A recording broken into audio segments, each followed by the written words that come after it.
வணங்கி மகிழ்கின்றேன். இன்றைக்கு எடுத்துக்கொண்ட தலைப்பு தெய்வமும் மனிதனாகலாம். மனிதன் என்பவன் தெய்வம். அம்மா அவர்கள் சொன்னது போல மனிதனும் தெய்வமாகலாம் என்று எல்லோரும் அறிந்த ஒன்றுதான். ஆனால் தெய்வம் மனிதனாக வந்த அந்த செய்திகளை, அந்த கருத்துக்களை, அந்த உயர்ந்த சிந்தனையை இவ்விடத்தில் பகிர்ந்து கொள்ள விரும்பினேன். அவ்வகையில் தெய்வம் மனிதனாகலாம் என்று பேசினால் என்ன என்று என்னுடைய உள்ளத்தில் தோன்றி அந்த தலைப்பையே கொடுத்து இன்றைக்கு உங்கள் முன்னால் வந்து அமர்ந்திருக்கின்றேன். வாழ்க்கை முடிந்தவுடன் உடைய, அதாவது ஒரு முதுமை பருவம் அடைந்த உடனேயே பொதுவா சொல்வார்கள், கடவுளை வணங்குவதற்கென்று முதுமை வணங்க, சாமி கும்பிடணும் அப்படின்னு சொல்லுவாங்க. அப்படிலாம் இல்ல, எந்த வயதிலும் வணங்கலாம். நம்முடைய வாழ்க்கை முடிந்த பின்னர் கடைசியில் இறைவனுடைய திருவடிகளை சென்றடைவோம். இறைவனுடைய திருப்பதம், இந்த வைகுந்த பதம், பரமபதத்தை அடைவதற்கு அந்த அடைந்து அங்கு வணங்க வேண்டிய திருமாலையும் திருமகளையும் மண்ணில் உள்ளவர்கள் வணங்குவதற்கு வகை செய்த ஒரு அவதாரம் எது? ராமாவதாரம். அப்படிப்பட்ட அந்த ராமாவதாரத்தை பற்றிய செய்திகளைத்தான் இவ்விடத்தில் பகிர்ந்து கொள்ள விரும்பினேன். அப்படி மண்ணில் உள்ளோர் வணங்குவதற்கு வகை செய்த ராமாவதாரத்தினுடைய பெருமை வந்து நம்முடைய சொற்களால் வடிக்க இயலாது. கங்கையில் நாவாய் ஓட்டக்கூடிய வேடுவனாகிய குகனுக்கும் கிஷ்கிந்தையில் வானர கூட்டத்தினுடைய அன்பையும் எந்த ஒரு பேதமும் இல்லாமல் தன்னுடைய அன்பை பரிமாறிக்கொண்ட ராமாவதாரம். எல்லா அவதாரங்களையும் விட, ஏன்னா பூர்ண அவதாரம் அப்படின்னு சொல்றோம் இல்லையா, ராமாவதாரத்தையும் கிருஷ்ணாவதாரத்தையும் பூர்ண அவதாரம் என்று கூறுகின்றோம். அப்படி அனைத்து அவதாரங்களையும் விட சிறந்தது, தலை சிறந்தது ராமாவதாரம். ஏனென்றால் ஆசாபாசங்களுக்கும் இன்ப துன்பங்களுக்கும் அப்பாற்பட்ட ஒரு பரம்பொருள் பூமிக்கு வந்து மனிதர்களை போன்று நடந்தும் நம்முடைய வாழ்ந்தும் எல்லா ஜீவராசிகளுடனும், பறவை விலங்கு என்று எந்த ஒரு வேற்றுமையும் பாராமல் மனிதர்களோடு மனிதர்களாக வாழ்ந்த அந்த ஒரு நிலை. அதனால் அத்தகைய பரம்பொருளானது பூமிக்கு வந்து மனிதர்களை போன்று நடந்தும் இருந்தும் அழுதும் சிரித்தும் மனிதர்கள் என்னென்ன அவலங்களை எல்லாம் அடைகின்றார்களோ அந்த அவலங்களை, அந்த துயரங்களை எல்லாம் மனிதர்களோடு மனிதனாக மண்ணில் நடமாடி வந்த ஒரு அவதாரம் என்று சொன்னால் இந்த ராமாவதாரம் தான். அதுதான் இந்த ராமாவதாரத்தினுடைய தலையாய நோக்கம். அந்த மனிதர்களோடு மனிதர்களாக தானும் வாழ்ந்து அவர்கள் படக்கூடிய துயரங்களை தானும் அடைந்து என்ன செயலை செய்வதற்காக இந்த உலகத்தில், இந்த பூமியில் வந்து அவதரித்தாரோ அந்த அவதாரத்தினுடைய அந்த அவதாரத்தினுடைய நோக்கத்தை நிறைவேற்றி தந்தவர் யார் என்றால் ராமபிரான். ஒவ்வொருவருடைய பார்வையிலும் அவர் எப்படி இருந்தார், தெய்வமாகவோ அல்லது மனிதனாகவோ, யார் யாருடைய உள்ளங்களில் எல்லாம் என்னென்ன ஒரு எண்ணத்தை, எழுச்சியை ஏற்படுத்தினார் அப்படிங்கிறதான் முதல்ல பார்க்க போகின்றோம். அப்படி இன்றைக்கு சிந்திக்க இருப்பது விராதன், சரபங்கன், சரபங்க முனிவர், அகத்திய முனிவர், சூர்பனகையினுடைய எண்ணத்தில் எப்படி தோன்றினார் மாரீசன், இப்படி ஒரு சிலருடைய உள்ளத்தில் ராமபிரானை பற்றிய எண்ணங்கள் என்னென்ன என்பதை சிந்தித்துவிட்டு அடுத்த பகுதியில் முழுமையான ஒரு நிறைவான ஒரு உரையை நிகழ்த்தி முடிக்கலாம் என்பது அடியனுடைய அவா. அப்படி விராதனுடைய உள்ளத்தில் எப்படி, விராதன் ராமனை எப்படி பார்த்தான், ராமபிரானை எப்படி பார்த்தான்? இந்த ராமபிரான் விண்ணிலிருந்து இறங்கி வந்தார். அப்படி விண்ணிலிருந்து இறங்கி வந்தவர் தான், விண்ணிலிருந்து இறங்கிய திருமால் தான் என்பதை காப்பியத்துல வந்து எல்லா பெரும்பாலான பாத்திரங்கள் வந்து புரிந்து கொண்டிருந்தார்கள் என்று சொல்லலாம். அது முக்கியமாக ஆரண்யத்தில் கானகத்திற்கு ராமபிரான் 14 ஆண்டுகள் வாழ்வதற்காக கானகம் வந்து சேர்ந்த பொழுது சந்தித்த அந்த அரக்க வடிவத்தில் இருக்கக்கூடிய விராதனை தான் முதல் சந்திக்கின்றார். அப்படி சந்தித்த பொழுது சீதையை கவர்ந்து கொண்டு வான்வழியே செல்லுகின்றான் விராதன். வான்வழியை செல்ல துணிந்த பொழுது என்ன செய்தார்னா, ராமனும் லக்குவனும் இந்த விராதனுடைய தோளில் ஏறி அமர்ந்து கொண்டு தோள்களை துளைத்தபடியே அவனுடைய பெரிய இல்லையா? விராதனுடைய உடம்பு மிகப்பெரிய வடிவம். அந்த மிகப்பெரிய உடலை மண்ணில் புதைக்க அவனை அந்த தோள்களை துண்டித்து மண்ணில் அந்த சிவந்த திருவடிகளால் அவனை அந்த விராதனாகிய அந்த அரக்கனை குழியில் உதைத்து தள்ள முற்படுகின்றார். அப்படி உதைத்து தள்ள முற்பட்ட அந்த நேரத்தில், அந்த திருவடி ராமபிரானுடைய திருவடி பட்ட அந்த நேரத்தில் சாபம் நீங்க பெற்ற ஒரு கந்தர்வனாக உருப்பெற்று விண்ணில் எழுந்து நிற்கின்றான் விராதன்.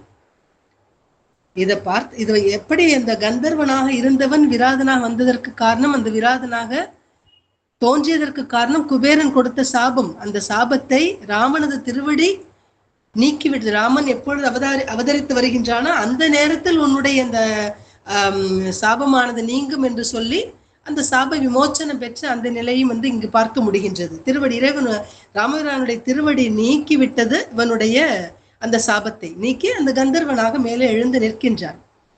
அப்பொழுது உணர்கின்றான், ஏன்னா திருமால் தான் ராமனாக வரப்போகின்றான் என்பதை அந்த அரக்க உருவமாக இருக்கின்றவன் கந்தர்வனாக எழுந்த பின்னர் தான் அந்த உணர்வு அவனுக்கு எழுகின்றது, உள்ளத்தில் தோன்றுகின்றது. அப்பொழுது விண்ணில் உரையக்கூடிய திருமால் தான் என்று உணர்ந்து கொண்டு அப்படியே மகிழ்ச்சி கடலில் ஆழ்ந்து துதிக்க முற்படுகின்றான். விராதன் துதி என்றே கம்ப நாட்டாழ்வார் எடுத்து பாடுவார். வேதங்கள் அறைகின்ற உலகெங்கும் விரிந்தன உன் பாதங்கள் இவையென்னின் படிவங்கள் எப்படியோ ஓதம் கொள் கடலன்றி ஒன்றினோடு ஒன்று ஒவ்வா பூதங்கள் தோறும் உறைந்தால் அவை உன்னை பொறுக்குமோ என்று முதல் எடுத்தவுடனே துதி பாட முற்படுகின்றான் விராதன். எப்படி என்று சொன்னால், அதாவது வேதங்கள் எல்லாம் என்ன சொல்லுகின்றனவாம், வேதங்கள் யாவும் போற்றி புகழக்கூடிய உன்னுடைய திருவடிகள் உலகம் முழுவதும் பறந்து விரிந்திருக்கின்றன. உன் பாதங்களை இப்படி என்று சொன்னால் உன்னுடைய உருவத்தை நான் எப்படி எடுத்து சொல்வது, என்னவென்று சொல்வது? அனைத்து பூதங்களிலும் நீ வாசம் செய்கின்றாய். அன்றொரு நாள் காலை கவி கொண்ட முதலை, அந்த முதலையிடமிருந்து கஜேந்திரனை காப்பாற்றிய திருமால் நீதான். அப்படிப்பட்ட நீ தர்மத்தை காக்கும் பொருட்டாக இந்த பூமிக்கு வந்திருக்கின்றாய். இரத்தலுக்கும் பிறத்தலுக்கும் அப்பாற்பட்டவனாகிய நீ மனிதனாக மண்ணில் வந்து இரத்தலையும் பிறத்தலையும் விரும்பி ஏற்றுக்கொண்டிருக்கின்றாய். உன் பாதத்தை பற்றியவர்கள் யாருக்குமே பிறவி என்பது கிடையாது. இறைவனுடைய திருவடிகளை பற்றியவர்கள், இறைவனை சரணடைந்தவர்களுக்கு மீண்டும் பிறப்பு என்பது கிடையாது இல்லையா? அதாவது சரணாகதி தத்துவம் என்பது இறைவனை சரணடைந்தோருக்கு எந்த ஒரு கவலையும் இல்லை. பிறப்பு இறப்பு நீங்கி இறைவனுடைய பதத்தில் சென்று அடையக்கூடிய அந்த பேரு கிட்டும். அதனால் உன்னுடைய பாதத்தை பற்றியவர்கள் யாருக்கும் பிறவி என்பது கிடையாது. நீதான் இந்த உலகத்தின் தாயாக இருப்பவன். உன்னிடமிருந்தான் இந்த உலகம் தோன்றியது. பிரம்மாவும் நீதான், மற்ற எல்லா தெய்வங்களும் வழிபடக்கூடிய தெய்வம் நீதான். ஆதிசேடனாகி நீதான் இந்த பூமியை தாங்கி நிற்கின்றாய். வராக அவதாரம் எடுத்து உன்னுடைய இந்த கூர்மையான கொம்பில் இந்த பூமியை ஏந்தி நின்றாய். பிரளய காலத்தில் ஒரு வாயில் உலகத்தையே விழுங்கினாய். ஓரடியால் மண்ணையும் மற்றொரு அடியால் விண்ணையும் அளந்தவன் நீதான். உன்னை பரம்பொருள் என்று முழுவதும் நாங்கள் உணரவிடாமல் உண்மையை நீ மறைத்து மானுடனை போன்று நீ உலா வருகின்றாயே, இது என்ன காரணம்? நீதான் விண்ணிலிருந்து இங்கு பூமிக்கு வந்திருக்கக்கூடிய திருமால் என்று தெரிந்து கொண்டு உன்னையே நாங்கள் பற்றி கொண்டு, இந்த மண்ணுயிர்களாகிய நாங்கள் உன்னையே பற்றி கொண்டு உய்வு பெற வேண்டும் என்று நினைக்கின்றோம். அப்படி உய்வு பெற்றால் உனக்கு என்ன குறைஞ்சா போயிடும் அப்படின்னு கேட்கிறான் விராது.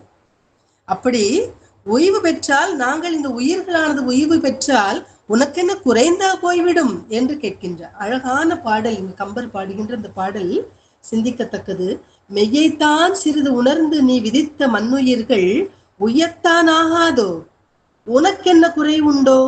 வையத்தார் வானத்தார் மழு வாளிக்கு அன்று அளித்த ஐயத்தால் சிறிது ஐயம் தவிர்ந்தாரும் உளர் ஐயா என்று. அதாவது மழு வாளிக்கு அன்று அளித்த ஐயத்தால், பிரம்மனுடைய தலையை கொய்த பொழுது அகங்காரத்தினால் பிரம்மா தனக்கும் 5 தலை சிவபெருமானுக்கும் 5 தலை என்று அவனுக்கு பிரம்மாவுக்கு ஒரு கர்வம் ஏற்பட்டிருந்தது. தனக்கும் 5 தலைதான் இருக்கின்றது, சிவபெருமானுக்கும் 5 தலைதான். அப்படி என்றால் சிவபெருமானை மட்டும் ஏன் உயர்த்தி பேசுகின்றார்கள், எல்லோரும் வணங்குகின்றார்கள் தேவர்கள் எல்லோரும் என்று நினைத்து கொண்டு அவரிடத்தில் ஒரு கர்வம் ஏற்பட்டது.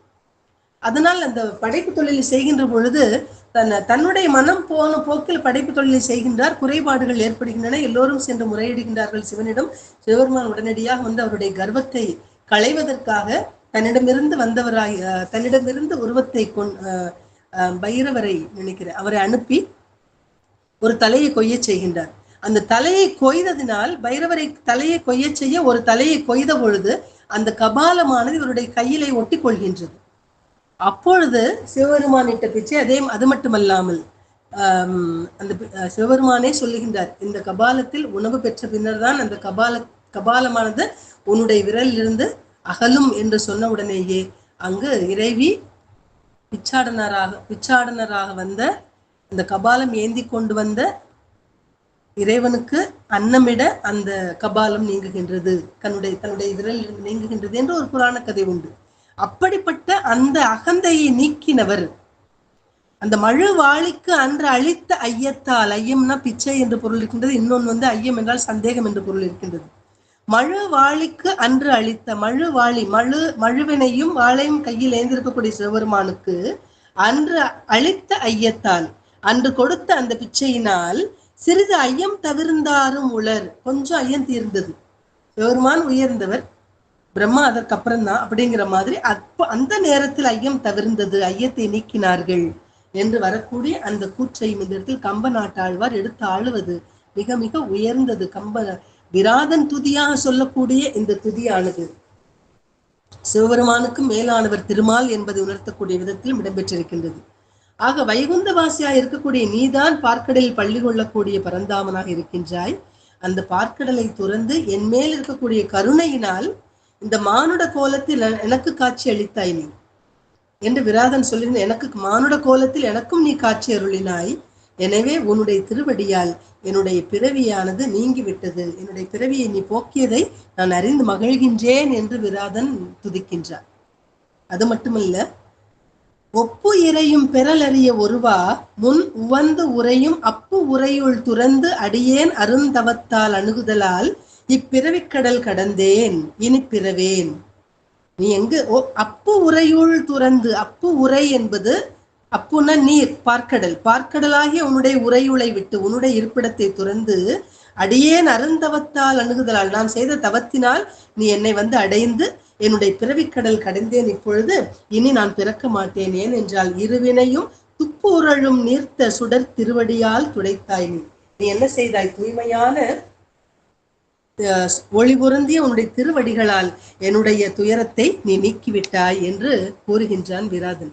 ஆக விராதன் ராமபிரான் தான் திருமால் என்பதை மனிதனாக தன் முன்னே இருந்தவராகிய ராமபிரான் என்ற பெயரில் இருந்தவராகிய அந்த மனிதனாக வந்தவர் திருமால் தான் என்பதை தன்னுடைய அரக்க வடிவமானது நீங்கி கந்தர்வனாக விண்ணில் எழுந்த பின்னர் தான் உணர முற்படுகின்றான். ஆக ஞானத்தின் வடிவமாகிய அந்த பரம்பொருளை அரக்கனாக இருக்கும் பொழுது அவனால் அறிய முடியவில்லை. இதுபோலத்தான் நாமும் என்ன செய்கின்றோம்? நம்முடைய மாயையினாலும் நம் உள்ளத்தில் இருக்கக்கூடிய அந்த மாயையினாலும் பல்வேறு தீய செயல்களை செய்து தீமையிலும் உழலக்கூடிய மானுடர்களாகிய நாம் நம்முடைய வாழ்க்கை இப்படித்தான் வாழ்ந்து கொண்டிருக்கின்றோமோ என்று எண்ண தோன்றுகின்றது. இதுபோலத்தான் மாயையிலும் தீமையிலும் உழலக்கூடிய மானுடர்கள் ராமனுடைய வடிவத்தில் ஒத்திருக்கக்கூடிய அந்த பரம்பொருளை காண இயலாமல் மதிமயங்குகின்றார்கள். அவ்வப்போது இவன்தான் திருமால் என்ற எண்ணம் மனிதர்களுக்கும் உண்டாகும் போது மனிதனோடு மனிதனாக கலந்து நிற்கக்கூடியவன் திருமால் தான் என்ற அந்த தத்துவமானது தடையாய் இருக்கும் என்று கருதி மாயையினால் மனிதனாகவே தன்னை ராமன் காட்டிக்கொள்ளக்கூடிய இந்த விளையாட்டினை விராதன் தெளிவாக எடுத்துரைக்கக்கூடிய அந்த காட்சியானது ஆரண்ய காண்டத்தில் விராதன் துதியில் இடம்பெறக்கூடிய காட்சியாக இடம்பெறுகின்றது. அந்த நிகழ்ச்சிகளை எல்லாம் அவன் கூறுகின்ற விராதன் துதிக்கின்ற அந்த துதி மொழிகளை எல்லாம் படிக்கின்ற பொழுது நம்மை அறியாமலேயே ராமபிரானுடைய அந்த அருமையை உணர முற்படுகின்றோம். அப்படி மனிதனாக வந்த ராமபிரான் திருமால்தான் என்று தன்னுடைய அரக்க வடிவம் ஒழிந்து கந்தர்வனாக எழுந்த போதுதான் அவனுக்கு தெரிய வருகின்றது.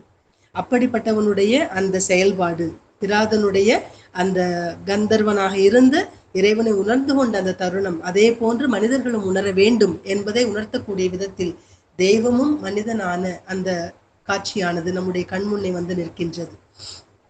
அடுத்ததாக சரபங்க முனிவர், அவர் எப்படி ராமபிரானை கண்டார்? பல நெடுங்காலமாக எப்படி அதாவது தவம் புரிய வேண்டுமோ அந்த முறையை தவறாது மிகப்பெரிய தவ வந்தவர் ஆரண்யத்தில் இருந்து கொண்டு, கானகத்தில் இருந்து கொண்டு தன்னுடைய இல்லத்தாளோடும் ஆற்றிக்கொண்டிருக்கக்கூடிய அந்த தவத்தை ஆற்றிக்கொண்டிருப்பவராகிய சரபங்கன் என்று சொல்லக்கூடிய அந்த முனிவர் தன்னுடைய தவ வலிமையினால் ராமபிரானை வைகுந்தத்தில் இருக்கக்கூடிய திருமால் என்று தெரிந்து கொள்ளுகின்றார். பார்க்கடலில் பையத்துயிலக்கூடிய பரமன் என்றும்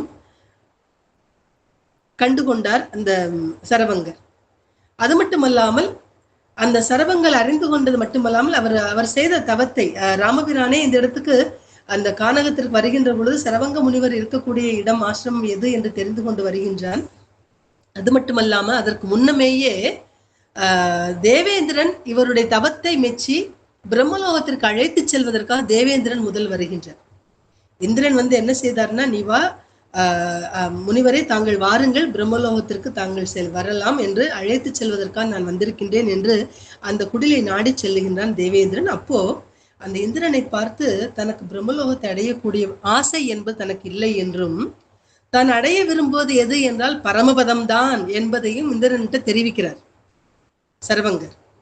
அது மட்டும் இல்லாம ராமபிரான் வரப்போகின்றார் என்பதை அறிந்து கொண்டு ராமபிரான் வந்தவுடன் தன்னுடைய ஆசை என்ன என்பதை ராமபிரானிடம் கூறிய பின்னர் அந்த ராமனுக்கு முன்னாலேயே தானும் அந்த நெருப்பில் மூழ்க வேண்டும் என்று காத்து கொண்டிருக்கின்றார். அதனால் தான் வரவில்லை என்று சொல்லி மறுத்து விடுகின்றார் சரபங்கர். அப்போ அந்த நேரத்தில் இதை சொல்லி அனுப்பின உடனே அந்த சொல்லி முடிக்கின்றார். அந்த நேரம் தேவேந்திரன் எல்லோருமே இருக்கின்ற பொழுதே ராமபிரான் ஆசிரமத்திற்கு வந்து சேருகின்றார். தன்னுடைய லக்குவனுடனும் வந்து சேர்ந்த உடனே அவரை பார்த்து அந்த ஆசிரமத்தை தேடி சென்று அன்போடு அப்படி சரவங்கரை தழுவிக் கொள்ளுகின்றான் ராமபிரான்.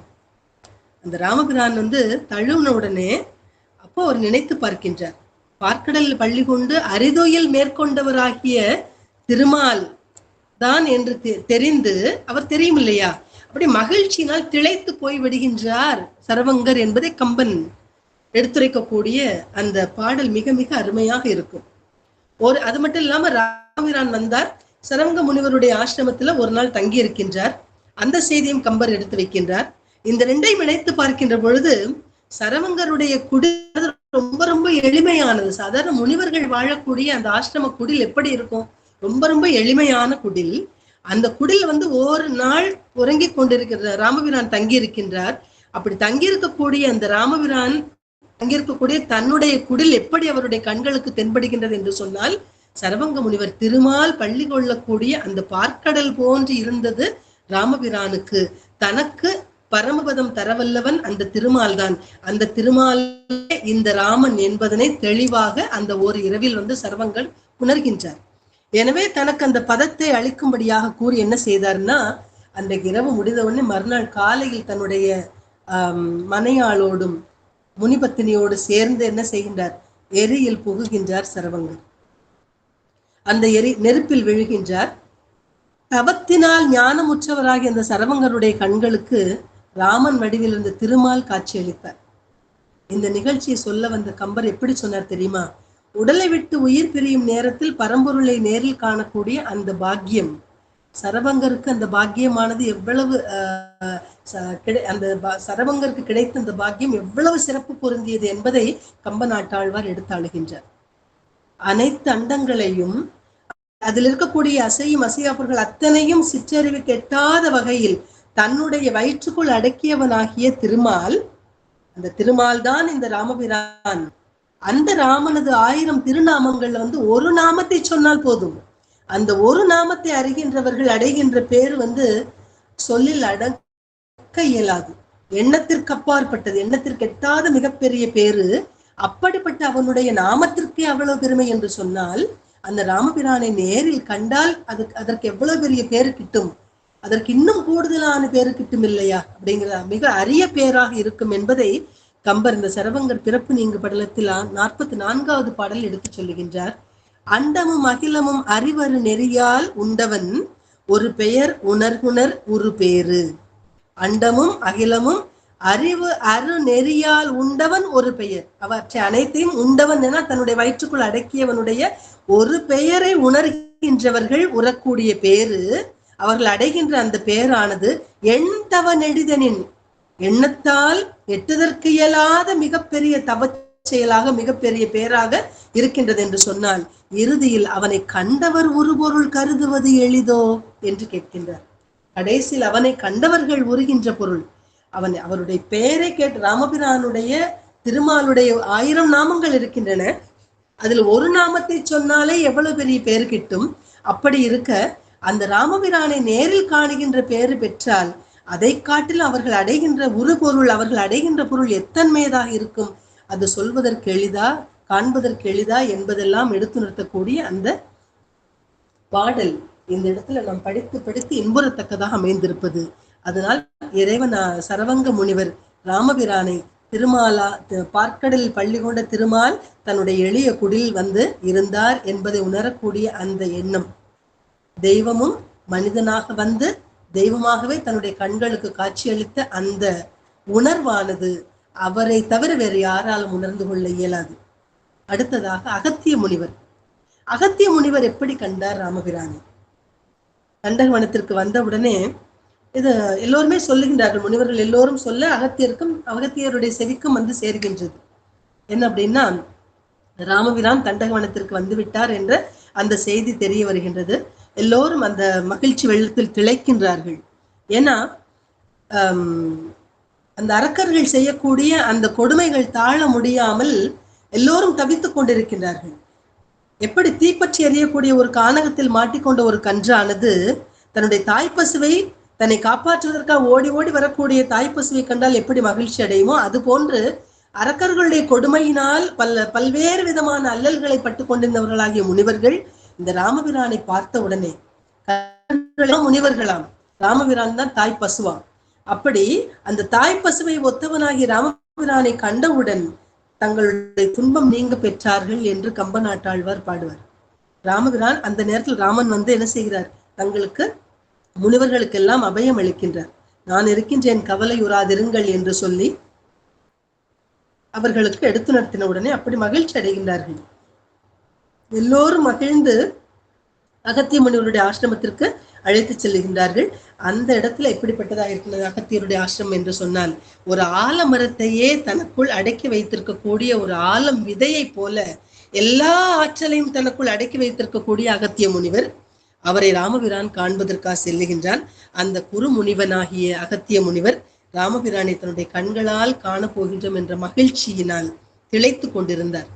ஆக முனிவருக்கும் வந்து பிரம்மாவும் அறிய முடியாத பரம்பொருள் அல்லவா இந்த ராமபிரான். அவருக்கு அந்த உண்மை தெரியும், அகத்தியருக்கும் அந்த உண்மை தெரியும்.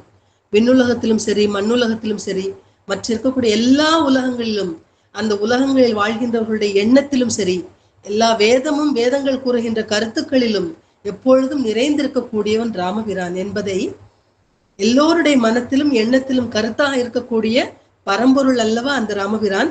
அவனை தான் காணப்போகின்றேன் அப்படிங்கிற ஒரு ஆசையில இருக்கின்றார் அகத்திய முனிவர். அந்த ராமபிரானை காண்பதற்கு முன்னமேயே அவர் திருமால் தான் என்பதையும், அந்த திருமால் விண்ணிலிருந்து மண்ணுக்கு வந்தவன் என்பதையும் அந்த குரு முனிவராகிய அகத்திய முனிவர் மகிழ்ந்து உணர்ந்து அதை தன்னுடைய உள்ளத்தில் சிந்தித்து சிந்தித்து மகிழ்ந்து கொண்டிருக்கக்கூடிய அந்த காட்சியை சொல்ல வந்த கம்பர் அகத்திய முனிவருடைய பெருமையும் பேசி மகிழ்கின்றானாம். எப்படி என்றால், இந்த ஞானமாகிய அம்மியில் 4 வேதங்களையும் அந்த வேதங்களோடு தொடர்புடைய எல்லா நூல்களையும் வைத்து பல நாட்கள் அரைத்து அரைத்து அரைத்து பிரம்மன் ஆராய்ச்சி செய்தாலும் கூட அறிய முடியாத பரம்பொருளாக இருக்கக்கூடியவன் ராமனாம். அந்த பரம்பொருளை தன் ஞானத்தால் உணர்ந்த அகத்திய முனிவன் என்று கூறுகின்றார், போற்றி கூறுகின்றார் கம்பர். ராமனை கண்ட முனிவர் அப்படியே கண்கள் ஆறாக நீர் பொழிகின்றது. அந்த அன்பு பெருக நிற்கின்றார். அவர் பார்த்து கண்டனன், அதை கம்பர் எப்படி சொல்றாரு பாருங்க தன்னுடைய வரிகளில். கண்டனன் ராமனை வர கருணை கூற புண்டரிக வாழ் நயனம் நீர் பொழிய நின்றான் என்கின்றார் கம்பர். ராமனை வர கண்டவுடனேயே கருணை கூர்ந்து அந்த புண்டரிக வாழ் நயனம், அந்த தாமரை ஒத்த நயனங்கள், அந்த நயனங்கள் நீர் பொழிய நின்றான் என்கின்றார் கம்பர். ஆக அகத்திய முனிவர் வந்து அது மட்டும் இல்லாம அப்படி நிற்கின்றார் என்று சொல்லிவிட்டு அகத்திய முனிவர் அரக்கர் என்ற நஞ்சினை வேரோடு அறுப்பதற்கு ராமனாகிய மருத்துவன் வந்துவிட்டான் என்று மகிழ்கின்றாராம். அதனால் தேவர்களும் முனிவர்களும் எல்லோரும் புத்துயிர் பெறுகின்றார்கள். அந்தணர்கள் எல்லோரும் என்ன செய்யறாங்கன்னா, அறநெறியில் நிற்பதற்கு இனி தடை ஒன்றும் கிடையாது, அனைத்தையும் அழித்து சாம்பலாக்க, விண்ணுலகத்திலிருந்து ராமனாகிய மழை வந்துவிட்டது என்று சொல்லி மகிழ்ந்தானாம் அகத்திய முனிவர். எனவே மண்ணுலகில் வாழக்கூடிய மனிதர்களை வழிநடத்தி தவ முனிவர்களுடைய இடரினை போக்கி வானத்தில், அதாவது விண்ணுலகத்தில் இருக்கக்கூடிய தேவர்களுக்கும் அரக்கர்களால் ஏற்படக்கூடிய ஆபத்தையும் விளக்க வந்த திருமாலே இந்த ராமபிரான் என்று நினைத்து, இந்த வானத்திலிருந்து தசரதனுடைய மகனாக பூமிக்கு வந்த ராமபிரான் திருமாலான காரணத்தினால் அவனால் இந்த உலகில் அறம் வாழும், இதில் எந்த ஒரு ஐயம் இல்லை, சந்தேகம் இல்லை என்று உறுதிப்பட நினைக்கின்றார் அகத்திய முனிவர். இதைத்தான் அழகாக இந்த பாடல் வடிக்கின்றான் கம்பன். அகத்திய படலம் என்ற அந்த பகுதியில் வாழும் மறை வாழும் மன நீதி அறம் வாழும் தாழும் இமையோர் உயர்வர் தானவர்கள் தாழ்வார் ஆழி உழவன் புதல்வ ஐயமில்லை மெய்யே ஏழு உலகும் வாழும் இனி இங்கு உரைதி என்றான். இனி இந்த 7 உலகங்களும் வாழப்போகின்றன, எந்த ஒரு துயரமும் இல்லை, அரக்கர்களால் ஏற்பட்ட அத்தனை துயரங்களும் இல்லாது போகும், இனி அறம் மட்டுமே வாழும், மரம் தேயும் என்பதை எடுத்துரைக்கக்கூடிய அற்புதமான ஒரு பாடலை அகத்திய படலத்தில் கம்பநாட்டாழ்வார் பாடி முடிக்கின்றார். அடுத்து இப்படிப்பட்ட இந்த ராமபிரான் அகத்தியரை சந்தித்து விட்டு அடுத்ததாக வந்து அந்த பஞ்சவடியில் வந்து தங்குவாயாக என்று சொல்லி அவர் கைகாட்ட அகத்தியர் சொல்ல பஞ்சவடியில் வந்து தங்குகின்றான் ராமன். பஞ்சவடியில் முதல்ல சந்தித்தது சூர்பனகை பார்க்கின்றாள். பஞ்சவடி ராமன்கானை சூர்பனகை பார்க்க வந்தாள் என்று அந்த செய்தியை கம்பன் சொல்லுகின்ற அதை வர்ணிச்சு பாடுதெல்லாம் எல்லோருமே படித்திருக்கின்றோம்.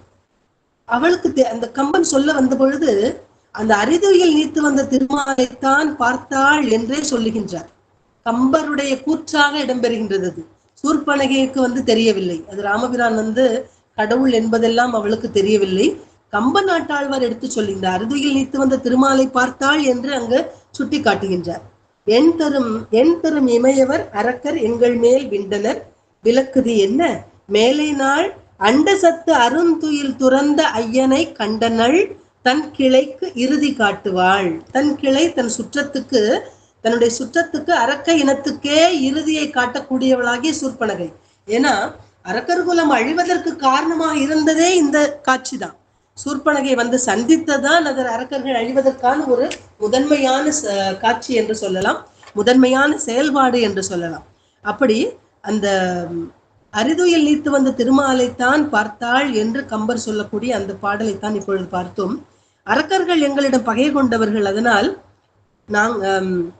நாங்கள் பலவிதமான அல்லல்களை துயரங்களை பட்டு கொண்டிருக்கின்றோம், எங்கள் துயரத்தை நீக்குவாயாக என்று சொல்லி தேவர்கள் எல்லோருமே திருமாலை நோக்கி வந்து தொழுதார்கள், வேண்டி தொழுகின்றார்கள்.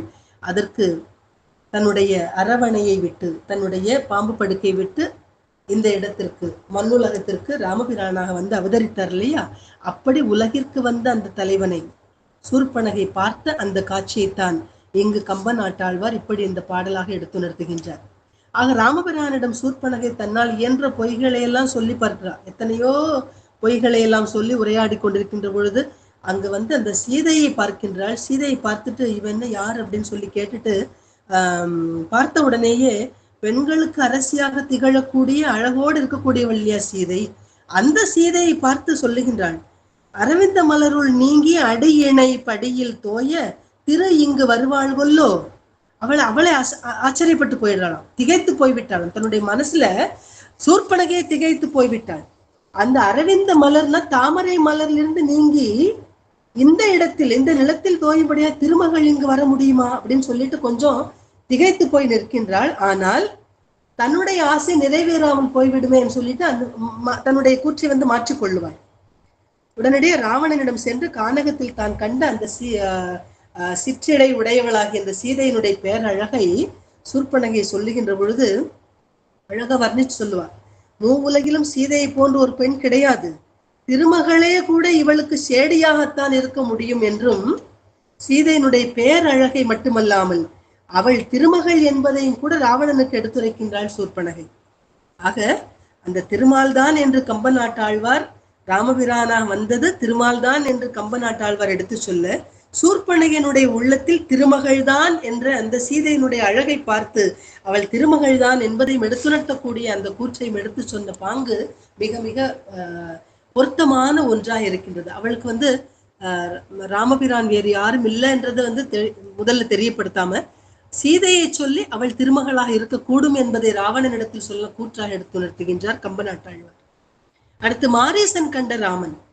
சீதனுடைய அழகு கேள்வி உற்ற உடனே ராவணன் என்ன செய்கின்றான், என்ன பண்ணலாம் அப்படின்னு சொல்லிட்டு முதல்ல மாரீசன்கிட்ட இதற்கான வழியை கேட்கலாம் என்று சொல்லி தன்னுடைய மாமனாகிய மாரீசனை அழைத்து வர சொல்லி மான் வடிவம் கொண்டு சீதையை மறுட்டும்படியாக சொல்லுகின்றார்.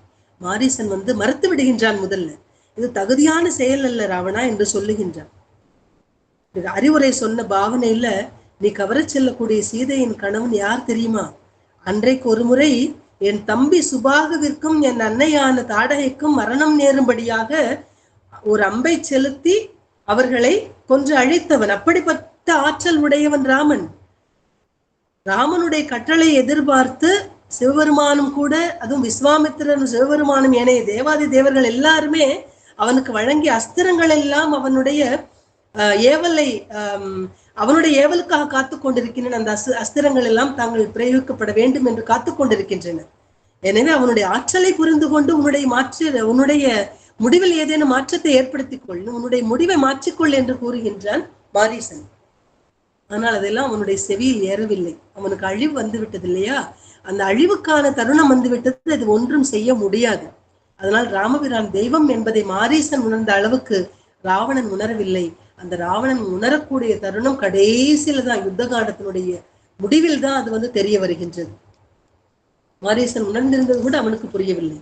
இவ்வாறு அரக்கர்களும் முனிவர்களும் இவன் பூமிக்கு வந்த ஒரு மன்னன் மகன் மட்டுமல்லன், மானுடராக வந்த பரம்பொருள் என்று உணர்ந்திருந்தார்கள்.